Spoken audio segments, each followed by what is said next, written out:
So next letter is letter number 9. Some letters I've skipped to Breitkow. Very short notices on just some corrections of the Leichte Sonata, which we were talking about in the previous letter, the previous episode. So this one is written to Christoph Gottlieb von Murr, and von Murr, as can be read in the very interesting glossary of names in this book, Letters of C.P.E.Bach, Oxford University Press. If you want to check it out, there is a link in the description box.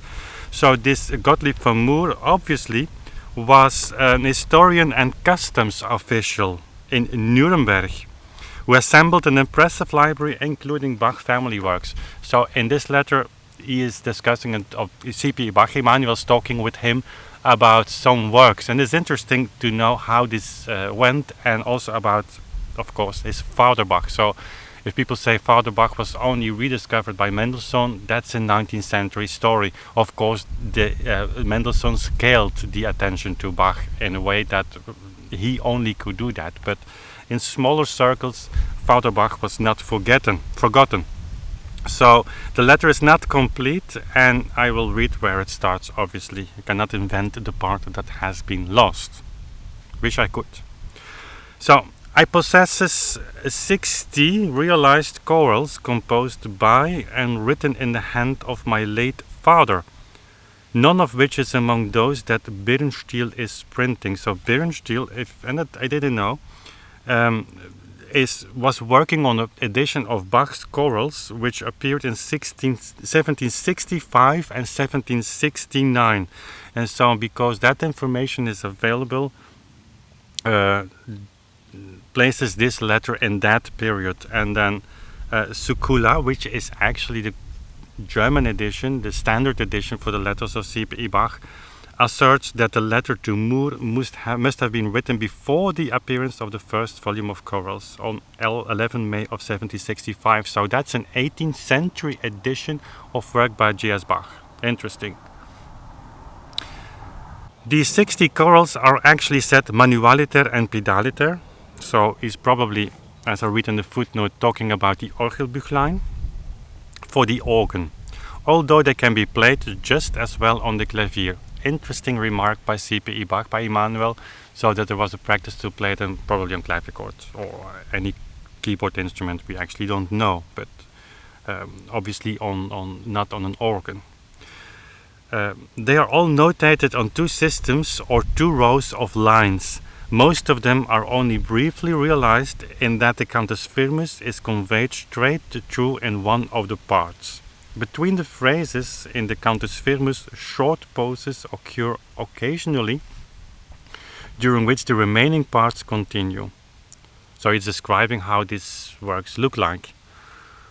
Many of these chorales are extensively elaborated, so that some can perhaps scarcely fit on 2 sheets. Now he's discussing the way they should be copied, and of course that ties into the expenses and the costs that those copies will be worth and will be costing. All of them are only for the organ without another instrument or voice being present. They are not yet known. Wow. They are not yet known, but since I know they would fall into the good hands of a friend of my dear late father, if they are indeed asked for, then I will part with them and have them copied neatly. They are all masterpieces, and of even more art and workmanship than the samples that were sent. I'm asking out of friendship for the procurement and the copy together no more than 40 Reichsthaler in good gold, or 8 louis d'or. Does your good friend have my late father's art of fugue?